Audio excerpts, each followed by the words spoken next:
487, Champ de Mars. C'est l'heure de la revue. Le roi avance en silence, au milieu des soldats, salue quelques potes, et charine et Bigaste et Ascaric sur leur nouvelle coupe de cheveux. Puis, il s'arrête devant un guerrier. Il lui prend sa hache et les 2-3 babioles qui pendent sur son armure, estime qu'ils sont mal entretenus et les jette par terre. Sympa. Le pauvre bougre qui n'avait rien demandé se penche pour récupérer sa francisque, mais il ne se relèvera pas. Clovis lui brise le crâne en disant « C'est ce que tu as fait au vase de Soissons !» Brutal. Si vous êtes français, vous avez probablement entendu parler du fameux vase de Soissons. Et sinon, vous vous demandez sûrement ce que c'est que cette histoire. Quoi qu'il en soit, une question nous vient tous à l'esprit. Qu'est-ce que ça vient faire dans notre récit ? Pourquoi cette anecdote si insignifiante a-t-elle une si grande importance dans la tradition et l'historiographie française ? Ah, sacré vase de Soissons, tu en as fait tourner des têtes à l'école. Pour bien comprendre, nous devons nous pencher sur 2 éléments, la source et le contexte. Commençons par la source. Ce récit nous est relaté par Grégoire de Tours. Si vous vous rappelez bien, c'est le type en charge de la biographie de Clovis. Qui est-il donc ? Grégoire est un évêque, ce qui est très important. Il a écrit près d'1 siècle après les événements. Il n'y avait donc plus beaucoup de monde pour lui raconter ce qu'il s'est vraiment passé. D'après ses écrits, tout commence 1 an avant, alors que la bataille de Soissons vient juste de se terminer. Comme le veut la tradition franque, le butin est réuni pour qu'il soit distribué équitablement entre les guerriers. Clovis, comme si de rien n'était, demande à ce qu'un vase lui soit remis avant la distribution. Les troupes sont plutôt d'accord. En même temps, qu'est-ce que tu veux faire ? C'est le roi. Et Clovis s'approche pour le prendre. Mais la moutarde monte à la barbe d'un type pas très malin, qui s'énerve et frappe le récipient d'un coup de hache. Clovis reste impassible. 1 an plus tard, il a sa vengeance, et ce même guerrier est tué au Champ de Mars. Alors, quel rapport entre cette histoire et le fait que Grégoire est évêque ? Pour cela, penchons-nous sur la raison pour laquelle Clovis a demandé le vase en premier lieu. Eh bien, c'était l'évêque Rémy de Reims. Rappelez-vous, celui qui deviendra le grand pote de Clotilde, qui, un peu bourru, avait voulu récupérer son vase après les pillages. Grégoire fait ainsi passer un message religieux. Le roi païen défend l'Église contre la tradition franque, alors qu'il n'était même pas encore baptisé, devenant par là même le champion de l'Église catholique. Qu'est-ce qui est vrai là-dedans ? C'est à vous d'en juger. Ces écrits sont d'ailleurs remplis d'anecdotes religieuses plus ou moins fantastiques. Prenons l'exemple d'un passage sur la vie de l'évêque Brice de Tours. Celui-ci est accusé d'avoir folichonné avec une nonne après qu'on apprenne que celle-ci est tombée enceinte. À la naissance du bébé, Brice le prend dans ses bras et le marmollance « Ce type n'est pas mon père !» Et l'évêque s'en sort plutôt bien au final.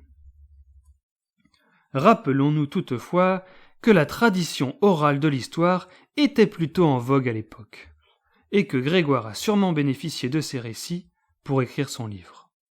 Qu'est-ce qui relève de la vérité ? Qu'est-ce qui relève du mythe ? Pas de réponse. En tout cas, Grégoire a fait passer son message, celui qui renforce l'idée que la France est la nation qui porte sur son dos l'Église catholique.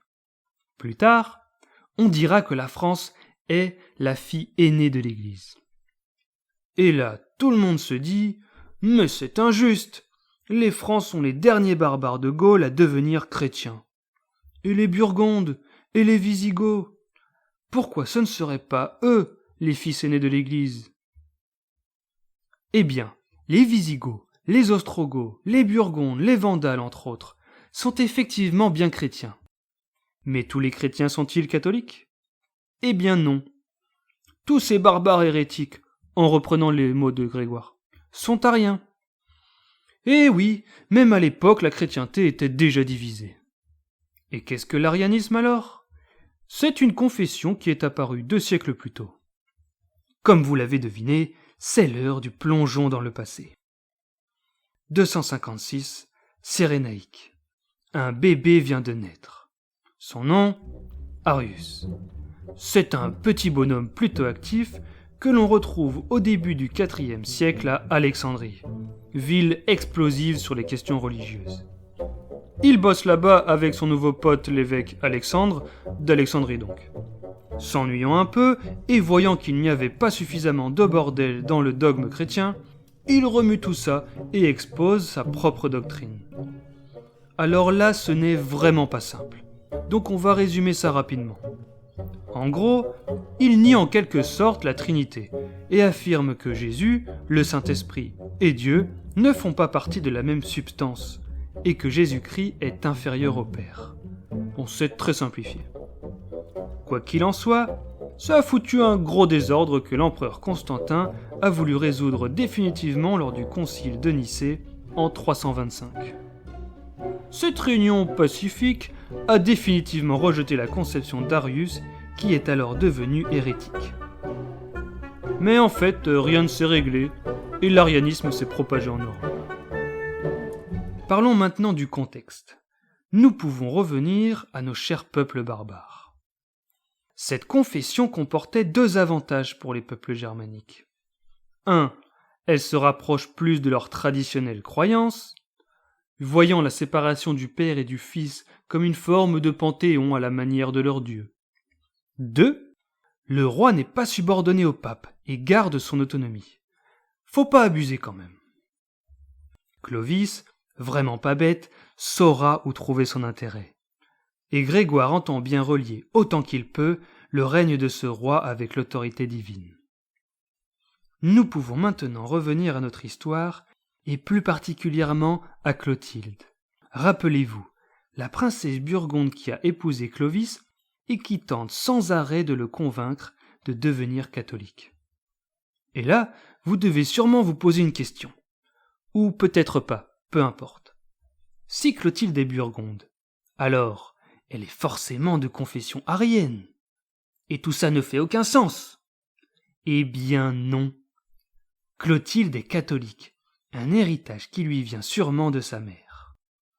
Comment est-ce possible ? Vous demandez-vous donc ? Eh bien, les Burgondes n'étaient pas comme les Vandales, qui décapitaient tous les catholiques qui leur tombaient sous la main.